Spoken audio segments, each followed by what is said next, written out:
O solar da Lapa é a zona histórica, é o considerado uma das zonas históricas de São Pedro do Sul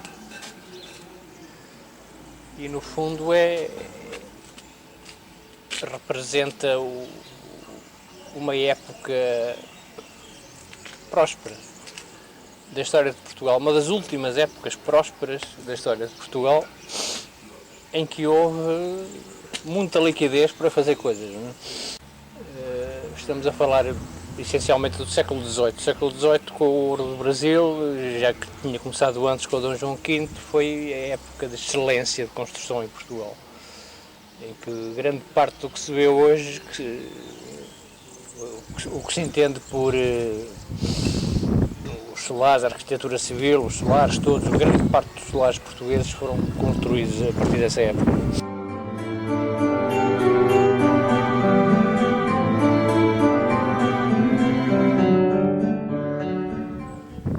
Aqui na igreja temos duas épocas distintas. Temos a torre sineira, que é bastante mais antiga, e temos a fachada, que é típica do século XVIII,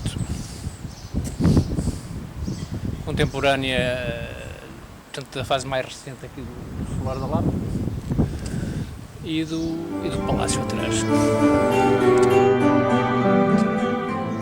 Esta é uma casa seiscentista, século XVI, Dom Manuel, provavelmente contemporânea da parte mais antiga da matriz.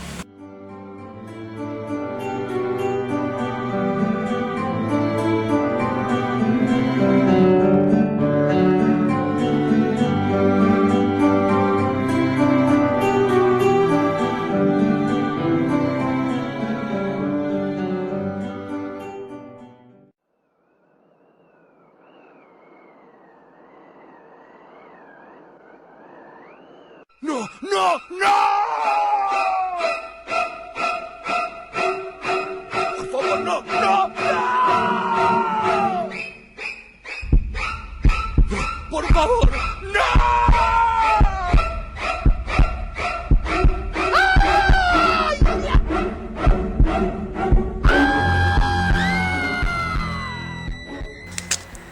As armas em cima da porta são as armas dos Almeidas, que é o apelido invariavelmente dominante em todos os brasões da região de Lafões,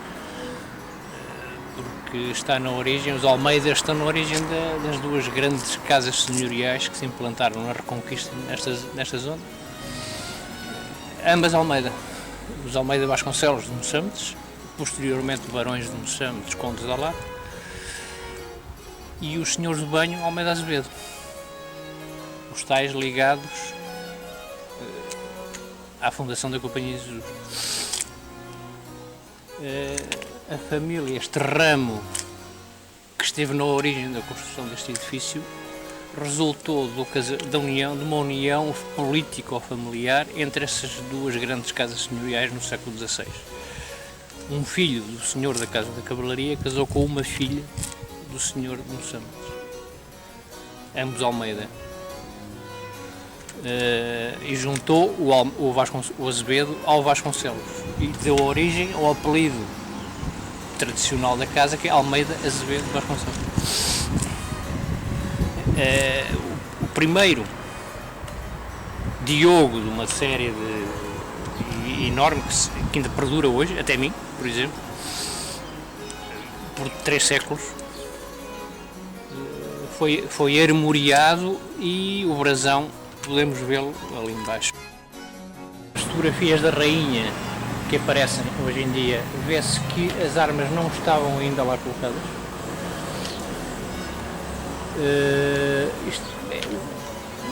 Esteticamente isto é um brasão afrancesado, ou seja, não tem a ver com o estilo clássico português da apresentação de armas.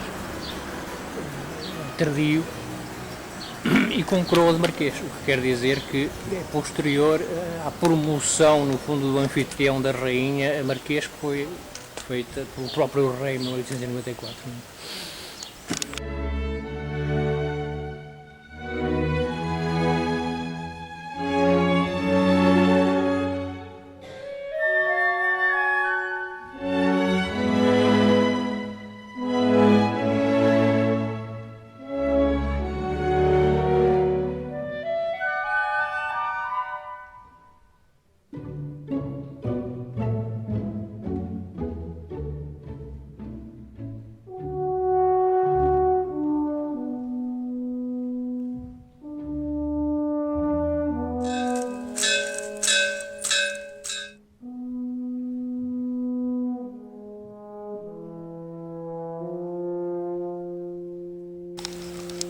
Este jardim neste momento está a precisar urgentemente de uma demão,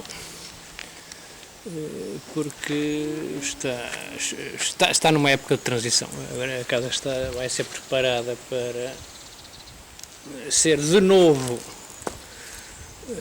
reabilitada, ou seja, dentro como um espaço turístico. Esse é o objetivo.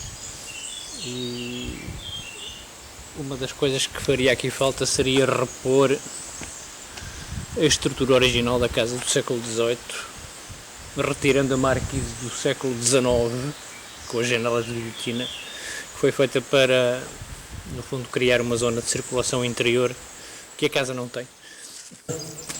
Padre Simão Rodrigues de Azevedo, irmão do avô do senhor que mandou construir o palácio. O Barão de Palme era um general, Dom Pedro IV, que assentou arraiais por São Pedro do Sul. Palme é no Minho.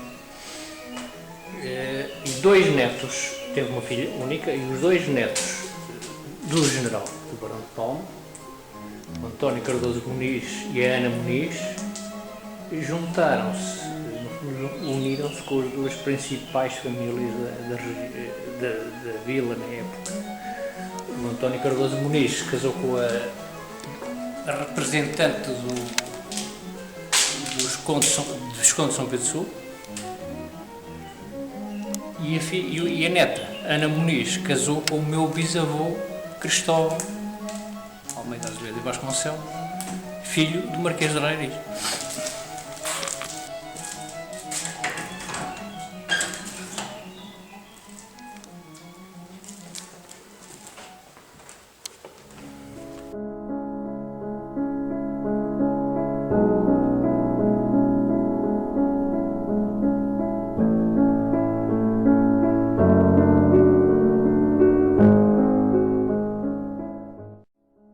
O Cristóvão, filho mais velho, que casou com a tal neta do Barão de Palme, aquela senhora do retrato daquele lado. Esse casal, que viveu também a passagem do século XIX para o século XX e faleceu por volta dos anos 30, teve 2 filhos que estão naqueles 2 retratos. Deu Francisco, que foi conhecido ainda por muita gente viva em São Pedro, atualmente, que morreu sem descendência. Não era casado, não se casou, não teve filhos, portanto morreu sem descendência, e a representação da família passou para o ramo da irmã Maria, que era a minha avó.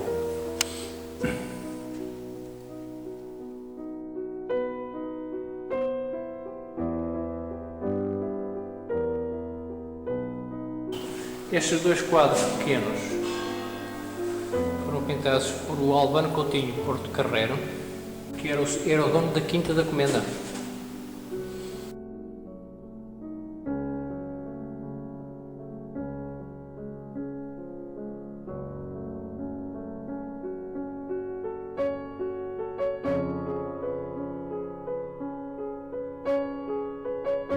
Um autorretrato do meu pai, António Cabral Mascarenhas. Estranhamente eu não fiquei com o Cabral nem com o Mascarenhas, que seriam os meus apelidos paternos, porque na altura em que eu nasci, sabendo-se que o meu tio-avô não iria, em princípio, ter descendência, calhou-me a mim aguentar o barco. E fiquei com os apelidos Almeida e Vasconcelos, do lado materno, da avó materna, para não perder a ligação da família aos apelidos tradicionais.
Este é o quarto que serviu de quarto da rainha.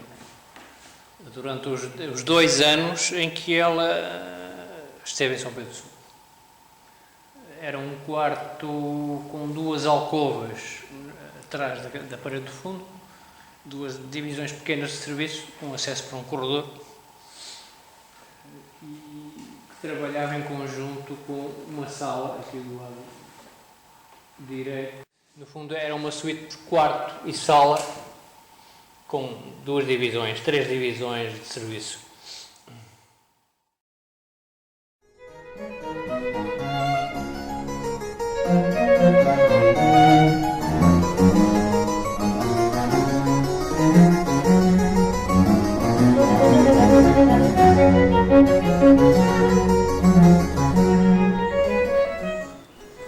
Um exemplo de revista cor-de-rosa do século XIX.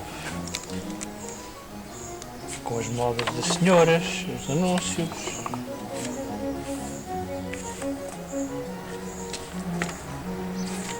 Decoração.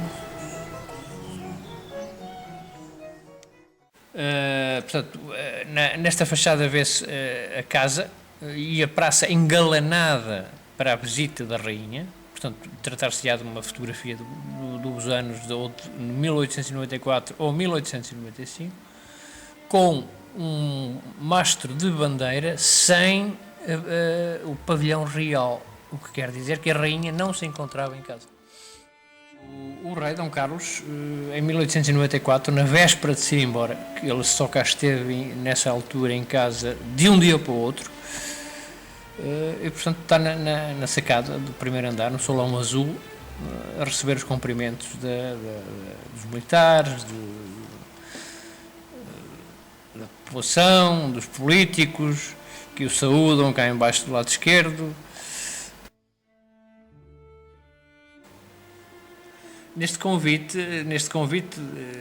feito para um convite para o Real Paço de São Pedro do Sul, no jantar do dia 20 de maio de 1895, temos um menu com 8 pratos, que termina com uma sobremesa de gelado.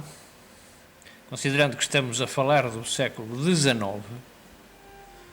a altura em que não existia ainda eletricidade e muito menos frigoríficos, a pergunta que se põe é como é que eles conseguiam ter gelo para fazer gelados para a sobremesa do Paço.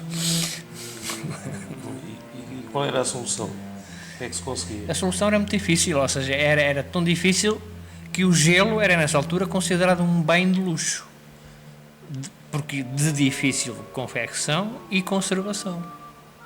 O gelo para a corte em Lisboa, que era sempre utilizado, todo o ano, estava armazenado na Serra da Estrela e era diariamente trazido de barco pelo Tejo abaixo, no fundo de cântaros e de palha e de fardos de palha, e tinha que, era trazido durante a noite, de dia baixavam em poços e em fossas fundas para não aquecer, né?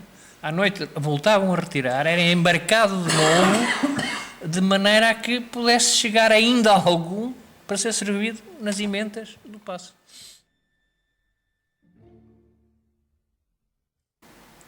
Vê-se a escada original que estava no local onde hoje está a atual, mas que entretanto, passado alguns anos, desapareceu durante muito tempo. Durante umas décadas não existiu escada entre o adro da igreja da Matriz e a rua Serva Pinto. E ao cimo da escada, no centro do adro, o coreto que foi montado exatamente para a permanência da rainha no palácio.